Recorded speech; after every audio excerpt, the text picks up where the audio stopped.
നമസ്കാരം. ലൈവ് ന്യൂസിലേക്ക് എല്ലാ പ്രേക്ഷകർക്കും സ്വാഗതം. ആദ്യ വാർത്തയിലേക്ക്. പന്തീരാങ്കാവ് ഗാർഹിക പീഡന കേസിൽ പ്രതിക്ക് രക്ഷയൊരുക്കി police. Rahul P Gopal police ഒത്താശയോടെ രാജ്യം വിട്ടു. ബംഗളൂരു വഴി സിംഗപ്പൂരിലേക്ക് കടന്നുവെന്നാണ് വിവരം. നീതി ലഭിക്കുമെന്ന പ്രതീക്ഷ നഷ്ടമായെന്ന് പെൺകുട്ടിയുടെ മാതാവ് 24-നോട് പറഞ്ഞു. ഞാൻ ചോദിക്കട്ടെ, ഇവൻ സത്യസന്ധനാണെങ്കിൽ എന്തുകൊണ്ട് ഇവൻ ഒളിച്ചോടി? ഇവൻ സത്യസന്ധനാണെങ്കിൽ അവന് നേരെ നിന്ന് ഫൈറ്റ് ചെയ്തൂടെ? ഇവൻ എന്തുകൊണ്ട് ഒളിച്ചോടി? അപ്പൊ അതിൽ നിന്ന് തന്നെ ഒരു കള്ളനാണെന്ന് നമുക്ക് മനസ്സിലായല്ല. ഇവനല്ല, ഇതിന് മുഴുവൻ ഒത്താശ ചെയ്തേക്കുന്നത് പന്തീരാങ്കാവ് പോലീസുകാരാണ്.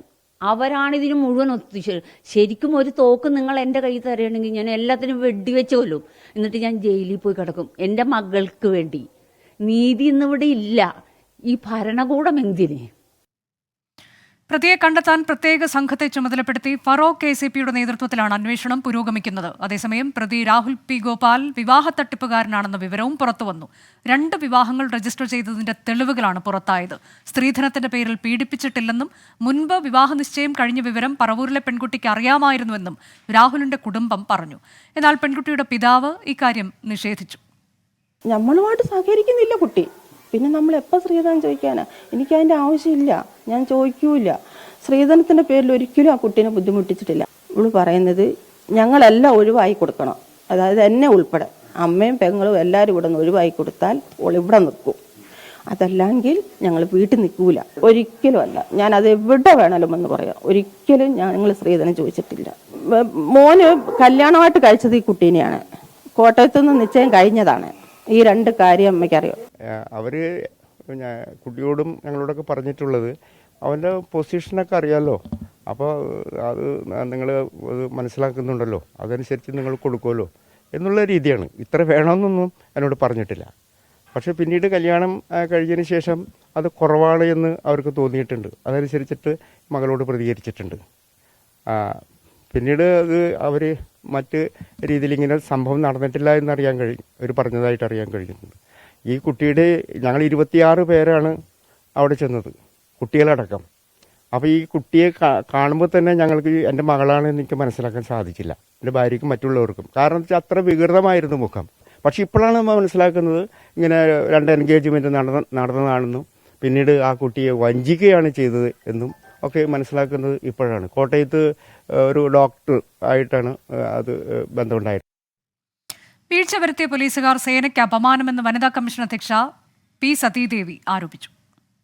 അപ്പോൾ ഇത്തരത്തിൽ ഗുരുതരമായിട്ടുള്ള പീഡനങ്ങൾക്കിരയായിട്ടുള്ള പെൺകുട്ടിയോട് ഭർത്താവുമായിട്ട് ഒത്തുപോകണം, രമ്യതയിൽ പോകണം എന്ന് പറയുന്ന ഒരു സ്ഥിതി അവിടെ നിന്നുണ്ടായി എന്നുള്ളതാണ് ഞാൻ മനസ്സിലാക്കുന്നത്. ശാരീരികമായിട്ടുള്ള പീഡനം ഏൽപ്പിക്കാൻ ഭർത്താവിന് അവകാശമുണ്ട് എന്ന് ധരിച്ചു വെച്ചിരിക്കുന്ന പോലീസ് ഉദ്യോഗസ്ഥർ തീർച്ചയായിട്ടും നമ്മുടെ പോലീസ് സേനയ്ക്ക് അപമാനമാണ്. കേരളത്തിലെ പോലീസ് സംവിധാനം ഏറ്റവും മെച്ചപ്പെട്ട രൂപത്തിൽ, ഏറ്റവും കൃത്യമായിട്ടുള്ള രൂപത്തിൽ ഇത്തരം ആരോപണങ്ങളിൽ അന്വേഷണം നടത്തുകയും കുറ്റക്കാരെ കണ്ടെത്തുകയും കുറ്റക്കാർക്കെതിരായിട്ട് നിയമ നടപടികൾ സ്വീകരിക്കാനുമൊക്കെ ജാഗ്രത കാട്ടുന്ന പോലീസ് സേനക്ക് അപമാനം വരുത്തി വെക്കുന്ന ഇത്തരത്തിലുള്ള ഉദ്യോഗസ്ഥന്മാർ തീർച്ചയായിട്ടും അവരെ അദ്ദേഹത്തെ അന്വേഷണ സംവിധാനത്തിൽ നിന്ന് മാറ്റിയിട്ടുണ്ട് എന്ന് ഇപ്പോൾ മനസ്സിലാക്കാൻ വേണ്ടി കഴിയുന്നു. ദീപക് ധർമ്മടവും വിനീത വിജയും തത്സമയ വിവരങ്ങളുമായി. ആദ്യം ദീപക് ധർമ്മടത്തിലേക്ക്. ദീപക്, ഇപ്പോൾ കേസിന്റെ രേഖകളടക്കം പുതിയ അന്വേഷണ സംഘം ഏറ്റെടുക്കുകയാണ്. അതിൽ പോലീസിന് ഏത് തരത്തിൽ വീഴ്ച സംഭവിച്ചിട്ടുണ്ട് തുടക്കം മുതൽ എന്നുള്ളത്, ഒപ്പം രാഹുൽ വിദേശത്തേക്ക് കടന്നതിൽ പോലീസിന്റെ ഒത്താശയുണ്ടോ, ഇത്തരം എല്ലാ കാര്യങ്ങളും ഈ അന്വേഷണ പരിധിയിൽ വരുമെന്നല്ലേ മനസ്സിലാക്കേണ്ടത്? അനുജ, 2 അന്വേഷണങ്ങളാണ് നടക്കുന്നത്. ഒന്ന്, ഈ കേസിന്റെ അന്വേഷണം നേരത്തെ പന്തീരങ്കാവ് പോലീസായിരുന്നു അന്വേഷിച്ചത്. പന്തീരങ്കാവ് SHO IPAS സരിൻ, അതുപോലെ തന്നെ അവിടെയുള്ള SI-മാരും മറ്റ് അന്വേഷണ ഉദ്യോഗസ്ഥരുമായിരുന്നു ചുമതല. അവരെ പൂർണ്ണമായും അന്വേഷണത്തിൽ നിന്ന് മാറ്റി നിർത്തിയിരിക്കുന്നു. 7-അംഗ പ്രത്യേക അന്വേഷണ സംഘം കേസ് ഡയറി ഏറ്റെടുത്തു കഴിഞ്ഞു, CD ഫയലുകൾ കൈമാറി കഴിഞ്ഞു. അത് ഏറ്റെടുത്തിരിക്കുന്നത് ACP, അതായത് ഉന്നതതല അന്വേഷണം വേണം. മുഖ്യമന്ത്രിക്ക് ഇന്നലെ ഈ കുടുംബം, ഇരയുടെ കുടുംബം പരാതി അയക്കുന്നു. അതേ തുടർന്ന് മുഖ്യമന്ത്രിയുടെ ഓഫീസ് ഇടപെടുന്നു. ADGP MR അജിത് കുമാറിനോട് കേസിൽ പെട്ടെന്ന് തന്നെ അടിയന്തര നടപടി ആവശ്യപ്പെടുന്നു. ഇതിന്റെ അടിസ്ഥാനത്തിൽ 2 കാര്യങ്ങൾ നടന്നു. ഒന്ന്, ഈ കേസിൽ പോലീസ് നടത്തിയ വീഴ്ച പ്രകടമാണ്. പോലീസിന്റെ വീഴ്ച, പ്രത്യേകിച്ചും പന്തീരങ്കാവിലെ ഒരു വിഭാഗം പോലീസ് ഉദ്യോഗസ്ഥർ ഈ പ്രതിക്കൊപ്പം നിന്നു, ഇരയ്ക്കൊപ്പം നിന്നില്ല എന്നുള്ളത് പ്രകടമായ വസ്തുതയാണ്. ഇതിൽ കൃത്യമായ റിപ്പോർട്ട് നൽകാൻ വേണ്ടി സിറ്റി പോലീസ് കമ്മീഷണർ രാജ്പാൽ മീണയെ ചുമതലപ്പെടുത്തിയിട്ടുണ്ട്. ഇന്ന് തന്നെ റിപ്പോർട്ട് നൽകണം എന്നുള്ളതാണ് നിർദ്ദേശം. മറ്റൊരു കാര്യം, ഈ കേസിന്റെ, ഈ ഗാർഹിക പീഡന കേസിന്റെ, ഈ അതിക്രമ കേസിന്റെ, സ്ത്രീ പീഡന കേസിന്റെ പൂർണ്ണമായ അന്വേഷണം അന്വേഷണം പ്രത്യേക അന്വേഷണ സംഘത്തിലേക്ക് മാറ്റുന്നു. ACP സാജു എബ്രഹാമിന്റെ നേതൃത്വത്തിലാണ് അന്വേഷണം. എന്നാൽ ഈ വേളയിലാണ് ഏറ്റവും നിർണായകമായ ഒരു വിവരം കേരള പോലീസിന് ലഭിക്കുന്നത്. പ്രതി രാജ്യം വിട്ടു എന്നുള്ളതാണ്. റോഡ് മാർഗം ബംഗളൂരുവിലേക്ക് പോയി, ബംഗളൂരുവിൽ നിന്നും സിംഗപ്പൂരിലേക്ക് കടന്നു, സിംഗപ്പൂരിൽ നിന്നും ജർമ്മനി എന്ന ഇയാളുടെ തൊഴിലിടത്തിലേക്ക് പോകാനുള്ള ആസൂത്രണം നടത്തിയിരിക്കുന്നു എന്നുള്ളതാണ്. 2 ദിവസം മുൻപാണ് കോഴിക്കോട്ടെ വീട്ടിൽ നിന്നും മുങ്ങിയത് എന്നതുൾപ്പെടെയുള്ള കാര്യങ്ങൾ പോലീസ് കണ്ടെത്തി കഴിഞ്ഞു. ഏതായാലും പ്രത്യേക അന്വേഷണ സംഘത്തിന്റെ അന്വേഷണം ആരംഭിച്ചു. സമാന്തരമായി തന്നെ പോലീസിന്റെ ഇന്റലിജൻസ് വിഭാഗവും പോലീസ് ഹെഡ്ക്വാർട്ടേഴ്സ് തന്നെ കൃത്യമായി ഈ കേസ് മോണിറ്റർ ചെയ്യുന്നു എന്നുള്ളതാണ്. പ്രത്യേകിച്ച് മുഖ്യമന്ത്രിയുടെ ഓഫീസിൽ നിന്നും ഈ കാര്യത്തിൽ ശക്തമായ കർശന നടപടി ആവശ്യപ്പെട്ടപ്പോൾ പക്ഷേ ഒരു കാര്യം വ്യക്തമാണ്. തുടക്കത്തിൽ പന്തീരങ്കാവ് പോലീസ് ഈ കേസിൽ കൃത്യവിലോപം കാണിച്ചു, പ്രതിക്കൊപ്പം നിന്നു എന്നുള്ളത് പ്രകടമായ സത്യമാണ്, വസ്തുതയാണ്. അനുജ, ദീപക്, ഇതിലിപ്പോൾ രാഹുൽ വിദേശത്തേക്ക് കടന്നതിൽ, അത് ബംഗളൂരു വഴി വിദേശത്തേക്ക് കടന്നു എന്നുള്ളതാണല്ലോ, അതിൽ പോലീസിന്റെ ഒത്താശ എന്ന് പറയുമ്പോൾ അതും തീർച്ചയായും പോലീസിനെ സംബന്ധിച്ച് വലിയ തിരിച്ചടിയാണ്. ഇപ്പോൾ ആ തരത്തിലേക്ക് നമുക്ക് ലഭിക്കുന്ന വിവരങ്ങൾ എങ്ങനെയാണ്? ഇയാൾക്ക് വിദേശത്തേക്ക് കടക്കാനുള്ള ശ്രമം അത് വിജയത്തിലേക്ക് എത്തിക്കാൻ കഴിഞ്ഞത് എങ്ങനെയാണ്?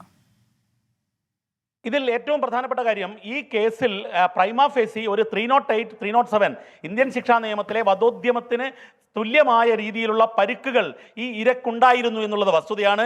ഇരയുടെ ഡോക്ടർ പരിശോധിച്ച രേഖകളിൽ തന്നെ കൃത്യമായി തലയ്ക്ക് മുകളിൽ, കഴുത്തിന് മുകളിൽ എല്ലാം പരിക്കുണ്ട് എന്നുള്ളത് വ്യക്തമാണ്. ഇത്തരം ഒരു പരിക്കുണ്ടാവുകയും തനിക്ക് നേരെ ഈ ഇത്തരം അതിക്രമം നടന്നു എന്ന് പറയുകയും ചെയ്താൽ സ്വാഭാവികമായും നോൺ ബെയിലബിൾ, ജാമ്യം കിട്ടാത്ത വകുപ്പിൽ കേസെടുക്കേണ്ടതാണ്. പക്ഷേ എന്നാൽ ജാമ്യം കിട്ടുന്ന വകുപ്പ് ചുമത്തി കേസിനെ ലാഘവത്തിൽ സെക്ഷൻസ് പ്രകാരം ലഘൂകരിച്ചു എന്നുള്ളതാണ് ഏറ്റവും പ്രധാനപ്പെട്ട പോലീസിന്റെ വീഴ്ചയായി കാണുന്നത്.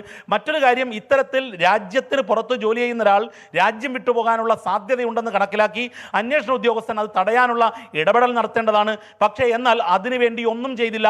ഇന്നലെ രാത്രി ഈ അന്വേഷണ ഉദ്യോഗസ്ഥൻ AS സരിനുമായി ഞാൻ സംസാരിക്കുമ്പോൾ അദ്ദേഹം പറഞ്ഞത് ഞങ്ങൾ അന്വേഷിച്ചുകൊണ്ടിരിക്കുന്നു, ടവർ ലൊക്കേഷൻ എടുത്തുകൊണ്ടിരിക്കുന്നു എന്നൊക്കെ ആയിരുന്നു. പക്ഷേ എന്നാൽ ഇന്ന് രാവിലെ പോലീസ് ഹെഡ്ക്വാർട്ടേഴ്സ് പരിശോധിച്ചപ്പോൾ ഇയാൾ, ഈ പ്രതി രാജ്യം വിട്ടു എന്ന ഞെട്ടിക്കുന്ന വിവരമാണ് പോലീസ് ആസ്ഥാനത്തിന് ലഭിക്കുന്നത് എന്നുള്ളതാണ് വസ്തുത. ഏതായാലും ഒരു കാര്യം വ്യക്തമാണ്, ഇതിൽ പ്രതിയെ സഹായിക്കാനുള്ള ഇടപെടൽ അല്ലെങ്കിൽ ഒരു മെല്ലപ്പോക്ക് നയം കൃത്യമായി ഉണ്ടായിരുന്നു. മുഖ്യമന്ത്രിയുടെ ഓഫീസ് ഇടപെട്ടതിന് ശേഷം മാത്രമാണ് ഈ പോലീസിന്റെ, പന്തീരങ്കാവ് പോലീസിന്റെ മെല്ലപ്പോക്ക് അവസാനിക്കുകയും ഉന്നത തലത്തിലുള്ള ഒരു അന്വേഷണത്തിന് കൂടി ഉത്തരവിട്ടപ്പോഴാണ് കേസിൽ ഒരു അനക്കം വെച്ചത് എന്നുള്ളതാണ് വസ്തുത. അനുജ, വിനീത വിജയിലേക്ക് കൂടി ഞാൻ പോകുന്നു. വിനീത, ഇപ്പോൾ ഇയാൾ വിവാഹത്തട്ടിപ്പ് വീരനാണ് എന്ന തരത്തിലേക്കുള്ള റിപ്പോർട്ടുകൾ കൂടി പുറത്തു വരികയാണ്. അതിൽ ഒരു വിവാഹം ഇതിനോടകം തന്നെ രജിസ്റ്റർ ചെയ്തതാണ്, ചടങ്ങ് നടത്താനിരിക്കുകയായിരുന്നു.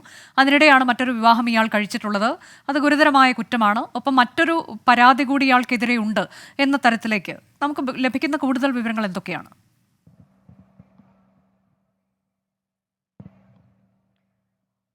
തീർച്ചയായും അനുജ, കോട്ടയം സ്വദേശിനിയുമായി ഇയാൾ വിവാഹം കഴിച്ചിരുന്നു എന്നാണ് അറിയാൻ കഴിയുന്നത്. ഇത് സംബന്ധിച്ചുകൊണ്ടുള്ള തെളിവുകളും ഇപ്പോൾ പുറത്തു വന്നിട്ടുണ്ട്.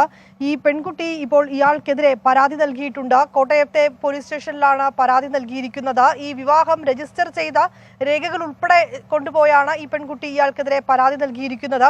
ഒപ്പം തന്നെ നമുക്ക് അറിയാൻ കഴിയുന്ന ഒരു കാര്യം, ഈ മെയ് 5-ന് ഈ പെൺകുട്ടിയുമായുള്ള വിവാഹമാണ്, ആദ്യഘട്ടത്തിൽ രാഹുലിന്റെ വിവാഹമാണ് നടത്താൻ തീരുമാനിച്ചിരുന്നത്. ആ ഓഡിറ്റോറിയം ബുക്ക് ചെയ്തത് പോലും ഈ പെൺകുട്ടിയാണെന്നാണ് ആ പരാതിയിൽ ഈ പെൺകുട്ടി പറയുന്നത്. പക്ഷെ പിന്നീട് ഈ ഓഡിറ്റോറിയത്തിൽ വെച്ച് തന്നെയായിരുന്നു ഈ പറവൂരിലെ പെൺകുട്ടിയുടെയും ആ വിവാഹം നടന്നത്. അങ്ങനെ താൻ ഒരു വഞ്ചിക്കപ്പെട്ടു എന്ന് ആരോപിച്ചുകൊണ്ടാണ് ഈ പെൺകുട്ടി, ഈ കോട്ടയം സ്വദേശിനിയായ പെൺകുട്ടിയും രാഹുലിനെതിരെ പരാതി നൽകിയിരിക്കുന്നത്. എറണാകുളം സ്വദേശിനിയായ ഒരു പെൺകുട്ടിയും സമാന രീതിയിൽ ഈ രാഹുലിന്റെ ചതിയിൽപ്പെട്ടിട്ടുണ്ട് എന്നാണ് അറിയാൻ കഴിയുന്നത്. ഈ യുവതികളൊക്കെ തന്നെ പരാതിയുമായി രംഗത്ത് വരുന്ന ഒരു പശ്ചാത്തലം കൂടിയുണ്ട്. പക്ഷേ അതേസമയം ഈ ഇവിടെ കുടുംബത്തെ സംബന്ധിച്ചിടത്തോളം, ഈ പെൺകുട്ടിയുടെ കുടുംബത്തെ സംബന്ധിച്ചിടത്തോളം ഈ വിവരങ്ങളൊന്നും തന്നെ അവർക്ക് അറിഞ്ഞിട്ടുണ്ടായിരുന്നില്ല. ഈ വിവാഹത്തിന് ശേഷമാണ് ഇങ്ങനെ 2 എൻഗേജ്മെന്റുകൾ നടന്നതായി ഒരു വിവരം, അതും എൻഗേജ്മെന്റ് എന്ന തരത്തിൽ മാത്രമാണ് ഈ വിവരം ഈ പെൺകുട്ടിയുടെ കുടുംബാംഗങ്ങൾക്ക് അറിയുക. ഇന്ന് ഈ രാഹുലിന്റെ അമ്മയുടെ ഒരു പ്രതികരണം വന്നിട്ടുണ്ടായിരുന്നതിൽ അവർ ഏറ്റവും പ്രധാനമായും പറയുന്നത്, ഇങ്ങനെ രാഹുൽ മുൻപ് ഒരു വിവാഹം ചെയ്തിട്ടുണ്ടായിരുന്നു, വിവാഹം രജിസ്റ്റർ ചെയ്തിട്ടുണ്ടായിരുന്നു. ഇക്കാര്യം ഈ പറവൂരിലെ പെൺകുട്ടിയോട് രാഹുൽ പറഞ്ഞിട്ടുണ്ടായിരുന്നു. ഒപ്പം തന്നെ പെൺകുട്ടി വഴി ആ കുടുംബത്തിനും ഇക്കാര്യം അറിയാമെന്നുള്ളത് തന്നെയാണ്. പക്ഷേ അതിൽ ഈ പെൺകുട്ടിയുടെ കുടുംബത്തിന്റെ ഒരു പ്രതികരണം വന്നത്, അവർ പച്ച കള്ളമാണ് പറയുന്നത് എന്നുള്ളതാണ്. അങ്ങനെ ഇത് അറിഞ്ഞു വെച്ചിട്ട് തന്റെ മകളെ അങ്ങനെ ഒരു 2ാം വിവാഹത്തില് താൻ ഒരിക്കലും അങ്ങനെ മുതിരില്ലായിരുന്നു എന്നുള്ളത് തന്നെയാണ് പ്രധാനമായും ഈ പെൺകുട്ടിയുടെ കുടുംബാംഗങ്ങൾ പറഞ്ഞത്. അങ്ങനെയെങ്കിൽ ഇപ്പോൾ പുറത്തു വരുന്ന തെളിവുകളും ഒപ്പം തന്നെ ഈ മൊഴികളും ഒക്കെ വെച്ച് നമ്മൾ മുൻനിർത്തി നോക്കുമ്പോൾ ഈ രാഹുൽ ഇങ്ങനെ ഇത്തരത്തിലേക്ക് ഈ പരാതിക്കാരിയെ ഉൾപ്പെടെയുള്ള നിരവധി പെൺകുട്ടികളെ, ഈ 3ഓളം പെൺകുട്ടികളെ ഇങ്ങനെ പറ്റിച്ചിട്ടുണ്ട്, രാഹുലിന്റെ ചതിയിൽ വീണിട്ടുണ്ട് എന്നാണ് നമുക്ക് മനസ്സിലാക്കാൻ കഴിയുന്നത്. ഇപ്പോൾ അത് സാധൂകരിക്കുന്നതിനുള്ള തെളിവുകൾ ഉൾപ്പെടെ ഇപ്പോൾ പുറത്തു വന്നിട്ടുണ്ട്. ഈ കോട്ടയം സ്വദേശി ഉൾപ്പെടെ പരാതിയുമായി രംഗത്ത് വന്നൊരു പശ്ചാത്തലം കൂടിയുണ്ട്. അനുജ, ഇപ്പോൾ ഇതിൽ ഈ പ്രതി വിദേശത്തേക്ക് കടക്കുമ്പോൾ അതിൽ ഈ കുടുംബാംഗങ്ങളുടെ പ്രതികരണം എന്താണ്? നമ്മളുടെ ചർച്ചയിലൊക്കെ പങ്കെടുക്കുമ്പോൾ മാതാവ് പറയുന്നുണ്ടായിരുന്നു, FIR-ൽ ഗുരുതരമായ വകുപ്പുകളൊന്നും ചുമത്തിയിട്ടില്ല, പറഞ്ഞ മൊഴി പൂർണ്ണമായി രേഖപ്പെടുത്തിയിട്ടില്ല എന്നൊക്കെയുള്ളത്. അത് ഇയാൾക്ക് വിദേശത്തേക്ക് കടക്കുന്നതിന് അതിന് ആ ശ്രമത്തെ എളുപ്പമാക്കുന്നതിന് വേണ്ടിയാണ്, അതിനെ സഹായിക്കുന്നതിന് വേണ്ടിയാണ് പോലീസ് അങ്ങനെ ചെയ്തിരിക്കുന്നതെന്ന ഗുരുതരമായ ആരോപണം മാതാവ് ഉന്നയിച്ചിരുന്നു. ഇപ്പോൾ ഇയാൾ വിദേശത്തേക്ക് കടന്നിരിക്കുന്നു എന്ന് പറയുമ്പോൾ അതേക്കുറിച്ച് എന്താണ് മാതാവും മറ്റു കുടുംബാംഗങ്ങളും ഒക്കെ പറയുന്നത്? വിനീത.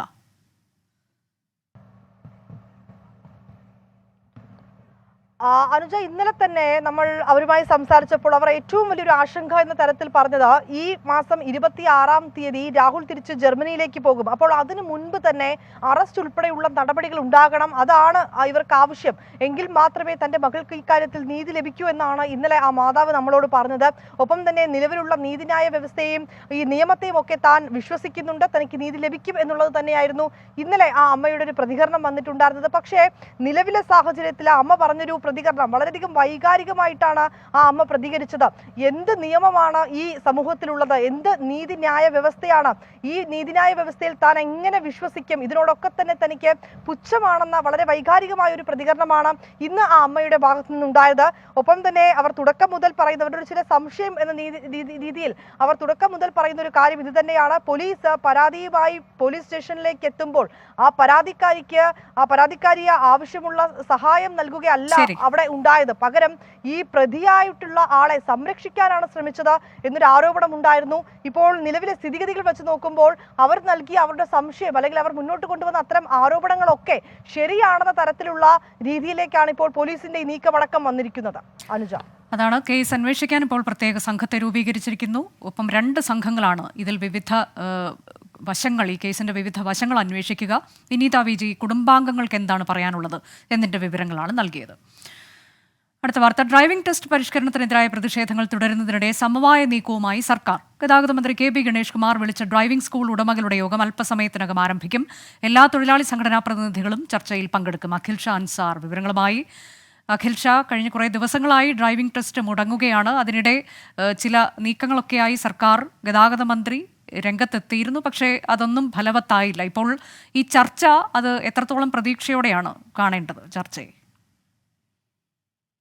ഈ ചർച്ചയിൽ ഈ ഡ്രൈവിംഗ് സ്കൂൾ ഉടമകളും അതുപോലെ തന്നെ തൊഴിലാളി സംഘടനകളും വലിയ പ്രതീക്ഷ അർപ്പിക്കുന്നുണ്ട്. കാര്യം ആദ്യഘട്ടത്തിലൊക്കെ സംസ്ഥാന സർക്കാരും അതുപോലെ തന്നെ ഗതാഗത മന്ത്രിയും ഇനിയൊരു ചർച്ചയ്ക്കില്ല എന്നുള്ളതാണ് അറിയിച്ചിരുന്നത്. പക്ഷേ കഴിഞ്ഞ ദിവസങ്ങളിലൊക്കെ നമ്മൾ കണ്ടതുപോലെ സമരം കടുപ്പിച്ചിരുന്നു. ഈ ബഹിഷ്കരണം ഉൾപ്പെടെ വലിയ രീതിയിൽ സംസ്ഥാന വ്യാപകമായി നടന്നിരുന്നു. അതിന്റെ കൂടി പശ്ചാത്തലത്തിലാണ് സംസ്ഥാനത്തിന് ഇത് വലിയ പ്രതിസന്ധിയാകും, അത് മോട്ടോർ വാഹന വകുപ്പിന് വലിയ പ്രതിസന്ധിയാകുമെന്നത് മുന്നിൽ കണ്ടാണ് നിലവിൽ ഗതാഗത മന്ത്രി KB ഗണേഷ് കുമാർ ചർച്ചയ്ക്ക് വിളിച്ചിരിക്കുന്നത്. എല്ലാ സംഘടനകളും എല്ലാ തൊഴിലാളി യൂണിയനുകളും ഈ സംഘടനയുടെ ഭാഗമായി ഇന്നിവിടെ എത്തിയിട്ടുണ്ട്. ഈ മന്ത്രിയുടെ ചേംബറിലാണ് ഈ ചർച്ച നടക്കുന്നത്. സമയത്തിനകം തന്നെ ഈ ചർച്ച തുടങ്ങും. ഏതെങ്കിലും വിധത്തിൽ ഈ സമരം അവസാനിപ്പിക്കാനുള്ള ഒരു നീക്കത്തിനാണ് സർക്കാരും ഒരുങ്ങുന്നത്, അല്ലെങ്കിൽ സർക്കാരിന് അത് വലിയ ഒരു ബാധ്യതയായി മാറുമെന്നുള്ളതാണ് വിലയിരുത്തൽ. അതുകൊണ്ട് തന്നെ ഈ സമരം അവസാനിപ്പിക്കുക, ഈ ഒരു സംയമനവുമായി മുന്നോട്ട് പോവുക എന്നുള്ളതാണ് ഈ സർക്കാരിന്റെയും അതുപോലെ തന്നെ ഗതാഗത വകുപ്പിന്റെയും ഒരു നിലപാടെന്ന് പറയുന്നത്. എന്തായാലും അത്തരത്തിലായിരിക്കും ഇന്നത്തെ ചർച്ച ഉണ്ടാവുക. അതിനുശേഷമാകും ഈ സമരം തുടരണോ വേണ്ടോ എന്നുള്ള കാര്യത്തിൽ സംഘടനകൾ ഉൾപ്പെടെ തീരുമാനമെടുക്കുക. ഡ്രൈവിംഗ് ടെസ്റ്റ് സമരത്തിലാണ്, അത് അവസാനിപ്പിക്കുന്നതിനായി ഒരു സമവായ നീക്കത്തിലേക്ക് സർക്കാർ കടന്നിരിക്കുന്നു. അല്പസമയത്തിനകം ഗതാഗത മന്ത്രിയുടെ ചേംബറിൽ എല്ലാ തൊഴിലാളി സംഘടനാ പ്രതിനിധികളുമായും ചർച്ച നടത്തും.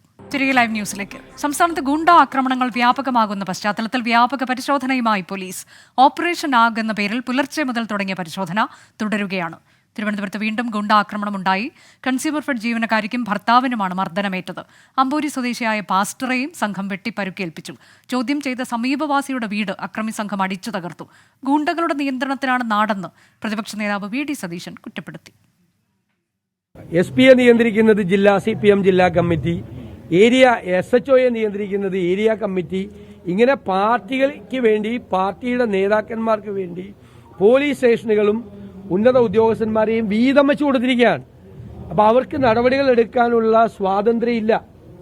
പോലീസ് നോക്കുകുത്തിയാണ്. കാരണം വ്യാപകമായ ഗുണ്ടാക്രമണങ്ങളാണ്. ആർക്കും പണമുണ്ടെങ്കിൽ ഈ ഗുണ്ടാ സംഘങ്ങൾക്ക് കൊട്ടേഷൻ കൊടുത്താൽ ആരെയും കൊല്ലാനും ആരുടെയും കൈയും കാലും വെട്ടാനും ആരെയും വീട് കയറി ആക്രമിക്കാനും നടക്കും. തിരുവനന്തപുരം നഗരത്തിലെ ഹോട്ട്സ്പോട്ടുകളെപ്പറ്റി ധാരണയുണ്ടെന്നും പരിശോധന 10 ദിവസം നീണ്ടു നിൽക്കുമെന്നും city police commissioner CH Nagaraju പറഞ്ഞു. ഈ ആന്റി സോഷ്യൽസ് ഗുണ്ടാസിന്റെ എതിരെ ഒരു കൺസേർട്ടഡ് ആക്ഷൻ ഉണ്ടാവണമെന്ന ഒരു പ്ലാൻ നമ്മൾ തയ്യാറാക്കിയിട്ടുണ്ട്. ഇന്ന് രാവിലെ പുലർച്ചെ 6 മണി തൊട്ട് ഈ ആന്റി സോഷ്യൽസിന്റെ ചെക്കിങ്ങും അവരുടെ വീടുകളുടെ റെയ്ഡ് ഒക്കെ നമ്മൾ തുടങ്ങിയിട്ടുണ്ട്. ഇത് കണ്ടിന്യൂ ആവും. ഈ ആക്ഷൻ അടുത്ത 10 ദിവസത്തേക്ക് കണ്ടിന്യൂ ആവും. അത് കഴിഞ്ഞിട്ടും ഇനി കണ്ടിന്യൂ ചെയ്യണമെങ്കിൽ നമുക്ക് ചെയ്യേണ്ടി വരും. ഇതിന്റെ മെയിൻ ഉദ്ദേശം ഈ ഡ്രഗ്സിന്റെ എതിരെയും ഈ ആന്റി സോഷ്യൽസിന്റെ ഗാങ്സിന്റെ എതിരെയും ഓർഗനൈസ്ഡ് ക്രൈമിന്റെ എതിരെയാണ്.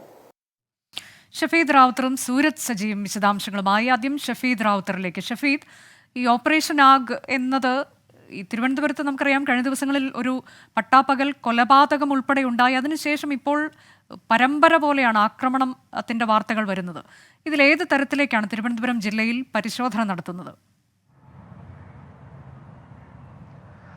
അനുജ, സംസ്ഥാനത്ത് കഴിഞ്ഞ 1.5 ആഴ്ചക്കിടെ ഉണ്ടായ ഗുണ്ടാക്രമണ സംഭവങ്ങളുടെ പശ്ചാത്തലത്തിലാണ് ഓപ്പറേഷൻ ആഗ് ആക്സലറേറ്റിംഗ് ആക്ഷൻ എഗെയിൻസ്റ്റ് ഗുണ്ടാസ് എന്ന പേരിൽ പോലീസ് 9 മാസം മുൻപ് ആരംഭിച്ച പരിശോധന വീണ്ടും തുടങ്ങാൻ തീരുമാനിച്ചത്. ഇന്നലെ law and order ADGP MR കുമാറിന്റെ നേതൃത്വത്തിൽ SP മാരുടെ ഒരു ഓൺലൈൻ യോഗം ചേർന്നിരുന്നു. ഇതിനുശേഷം സംസ്ഥാനത്തെ ഗുണ്ടകളെ നിയന്ത്രിക്കുന്നതിന്, ഗുണ്ടകളെ പിടികൂടുന്നതിന് പുതിയൊരു ആക്ഷൻ പ്ലാൻ അടക്കം രൂപീകരിച്ചു. ഇന്ന് പുലർച്ചെ 6 മണി മുതലാണ് സംസ്ഥാനത്തിന്റെ വിവിധ ഭാഗങ്ങളിൽ ആഗിന്റെ പേരിൽ അല്ലെങ്കിൽ ഓപ്പറേഷൻ ആഗിന്റെ ഭാഗമായി റെയ്ഡുകളും പരിശോധനകളും നടന്നത്. സ്ഥിരം ക്രിമിനലുകളുടെ കേന്ദ്രങ്ങൾ, ഈ ഗുണ്ടാ സംഘങ്ങളുടെ കേന്ദ്രങ്ങൾ, അതേപോലെ തന്നെ ക്രിമിനലുകളുടെ വീടുകൾ എന്നിവിടങ്ങളിലായിരുന്നു പോലീസിന്റെ പരിശോധന. മാത്രമല്ല, കാപ്പ് ചുമത്തി നാട് കടത്തിയിട്ടും തിരികെ എത്തി യഥേഷ്ടം വിഹരിക്കുന്ന ആളുകളെ കേന്ദ്രീകരിച്ചും പോലീസിന്റെ അന്വേഷണം നടന്നു. തിരുവനന്തപുരത്ത് അങ്ങനെ കാപ്പ് ചുമത്തി നാട് കടത്തിയ ഒരാൾ നേമത്ത് നിന്ന് പിടിയിലാവുകയും ചെയ്തിട്ടുണ്ടെന്ന് തിരുവനന്തപുരം സിറ്റി പോലീസ് കമ്മീഷണർ തന്നെ പറഞ്ഞു. കൂടാതെ ഈ ഗുണ്ടാ സംഘങ്ങൾക്ക്, ഗുണ്ടകൾക്ക് അവരെ ഏതെങ്കിലും കാര്യത്തിന് ഉപയോഗിക്കുന്നവർ, അവർക്ക് സാമ്പത്തിക സഹായം നൽകുന്നവർ, ഇവരെ കേന്ദ്രീകരിച്ചും പോലീസിന്റെ അന്വേഷണം പുരോഗമിക്കുകയാണ്. 10 ദിവസത്തേക്കാണ് നിലവിലത്തെ ഓപ്പറേഷൻ ആഗ് ആരംഭിച്ചിട്ടുള്ളത്. അത് ആവശ്യമെങ്കിൽ ചില ഹോട്ട്സ്പോട്ടുകളിൽ മറ്റ് ദിവസങ്ങളിൽ കൂടി വ്യാപിപ്പിക്കാനും പോലീസ് ഇപ്പോൾ തീരുമാനിച്ചിട്ടുണ്ട്. തിരുവനന്തപുരം, എറണാകുളം, കോഴിക്കോട് നഗരങ്ങൾ കേന്ദ്രീകരിച്ചുകൊണ്ട് കൂടുതൽ പരിശോധന നടക്കുന്നു. തിരുവനന്തപുരത്ത് അതിശക്തമായ പരിശോധന, പ്രത്യേകിച്ച് കരമന കൊലപാതകത്തിന്റെയും അതേപോലെ തന്നെ ഇന്നലെ രാത്രി മുതൽ ഇന്ന് അല്പസമയം മുൻപ് വരെ തിരുവനന്തപുരത്തിന്റെ പല ഭാഗങ്ങളിൽ നടന്ന ഗുണ്ടാക്രമണങ്ങൾ, മറ്റാക്രമണത്തിന്റെ പശ്ചാത്തലത്തിൽ കൂടുതൽ പരിശോധനകൾ പോലീസ് ഇപ്പോൾ നടത്തുന്നുണ്ട്. റൂറൽ, സിറ്റി ഡിവിഷനുകളിൽ കൂടുതൽ പോലീസ് സേനകളെ വിന്യസിച്ചുള്ള പരിശോധനയാണ് പോലീസ് ഇപ്പോൾ നടത്തുന്നത്. ഏതായാലും ഇന്നത്തെ കണക്കുകൾ ഇന്ന് വൈകുന്നേരത്തോടുകൂടി പോലീസ് ആസ്ഥാനത്ത് നിന്ന് പുറത്തുവരും. എത്ര പേർ പിടിയിലായി, എത്ര പേർക്കെതിരെ നടപടിയെടുത്തിട്ടുണ്ടെങ്കിലും കൂടുതൽ പേർക്കെതിരെ കാപ്പ് ചുമത്താനടക്കമുള്ള തീരുമാനം പോലീസിന്റെ ഭാഗത്ത് നിന്നുണ്ടാവുകയും ചെയ്യും. അനുജ, സൂരജ് സജിയിലേക്ക്. സൂരജ്, കഴിഞ്ഞ ദിവസമാണ് കൊലപാതക കേസ് പ്രതികൾ ഉൾപ്പെടെയുള്ളവർ, അത്തരം ക്രിമിനലുകളുടെ ഒരു സംഘം ആവേശം മോഡലിലുള്ള ഒരു സൽക്കാരം നടത്തിയത്. നമ്മൾ അതിൻ്റെയൊക്കെ വാർത്ത വിശദമായി നൽകുകയും ചെയ്തു. ഇതിൻ്റെയൊക്കെ പശ്ചാത്തലത്തിൽ ജില്ലയിൽ എങ്ങനെയാണ് പരിശോധന? അതിൻ്റെ കൂടുതൽ വിവരങ്ങൾ ഈ ഘട്ടത്തിൽ പുറത്തു വിടാറായിട്ടുണ്ടോ? പോലീസ് പുറത്തു വിട്ടിട്ടുണ്ടോ?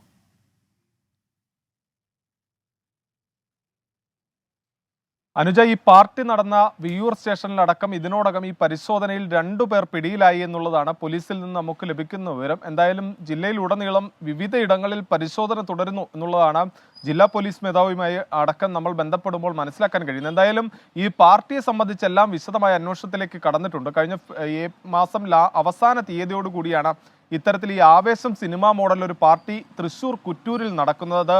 കൊലക്കേസ് പ്രതിയെ കോടതി കുറ്റവിമുക്തനാക്കിയതിനെ തുടർന്നായിരുന്നു അത്തരത്തിൽ ഒരാഘോഷം നടന്നത്. 60-ലധികം പേർ എന്നുള്ളതായിരുന്നു, അത് കുപ്രസിദ്ധ ഗുണ്ടകളടക്കം 60-ലധികം പേർ പങ്കെടുത്തു എന്നുള്ളതായിരുന്നു ഇന്നലെ ദൃശ്യങ്ങൾ പുറത്തു വന്ന സമയത്ത് നമുക്ക് ലഭിച്ച വിവരം. പക്ഷേ അതൊന്നുമല്ല, 100-ലധികം ആളുകൾ ഈ പാർട്ടിയിൽ പങ്കെടുത്തു എന്നുള്ളതാണ് നിലവിലെ പോലീസിന്റെ റിപ്പോർട്ട്. ഇതുമായി ബന്ധപ്പെട്ടുകൊണ്ട് വിശദമായ അന്വേഷണത്തിലേക്ക് പോലീസ് കടന്നിട്ടുണ്ട്. അതായത് കാപ്പ പ്രതികളടക്കം ഇതിൽ പങ്കെടുത്തിട്ടുണ്ടോ എന്ന പരിശോധനയിലേക്കാണ് പോലീസ് കടന്നിരിക്കുന്നത്. കഞ്ചാവ് കേസിൽ പ്രതിയായ ആളുകളടക്കം ഇതിൽ പങ്കെടുത്തിരുന്നു. അതോടൊപ്പം തന്നെ മറ്റു ജില്ലകളിൽ കുറ്റവാളികളായ, കുറ്റകൃത്യങ്ങളിൽ ഏർപ്പെട്ട ആളുകൾ ഇത്തരം ഈ പരിപാടിയിൽ പങ്കെടുത്തിരുന്നു എന്ന അടക്കമുള്ള കാര്യങ്ങളിലേക്ക്, പരിശോധനകളിലേക്ക് പോലീസ് കടന്നിട്ടുണ്ട്. എന്തായാലും ഇതിന്റെ ദൃശ്യങ്ങളും ചിത്രങ്ങളും അടക്കം ശേഖരിച്ചുകൊണ്ട് വിശദമായ അന്വേഷണത്തിലേക്ക് പോലീസ് കടക്കുന്നു. അതോടൊപ്പം തന്നെ വിശദമായ മൊഴി, ഈ പരിപാടികളിൽ പങ്കെടുത്ത ഈ കുറ്റകൃത്യങ്ങളിൽ ഏർപ്പെട്ട ആളുകളുടെ ഉൾപ്പെടെ മൊഴി രേഖപ്പെടുത്തുന്ന നടപടികളിലേക്കും പോലീസ് കടന്നിട്ടുണ്ട്. എന്തായാലും തൃശ്ശൂരിലും റെയ്ഡ് തകൃതിയായി തന്നെ നടക്കുന്നുണ്ട്. അതോടൊപ്പം തന്നെ ഈ പാർട്ടിയിൽ പങ്കെടുത്ത ആളുകളെ കണ്ടെത്താനുള്ള ശ്രമവും അത് പോലീസ് നടത്തുന്നുണ്ട്. അനുജ, സംസ്ഥാനത്ത് വിവിധയിടങ്ങളിൽ ഗുണ്ട